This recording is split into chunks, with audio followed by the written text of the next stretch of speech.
తీర్పున్నది పైలోకంలో.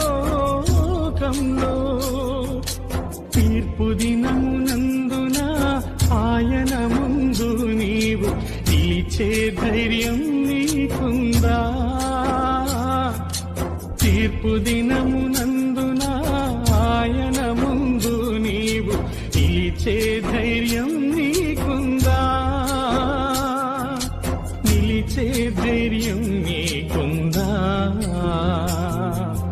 మార్పు చెందవా నీవు, మార్పు చెందవా, నీ బ్రతుకు మార్చుకోవా?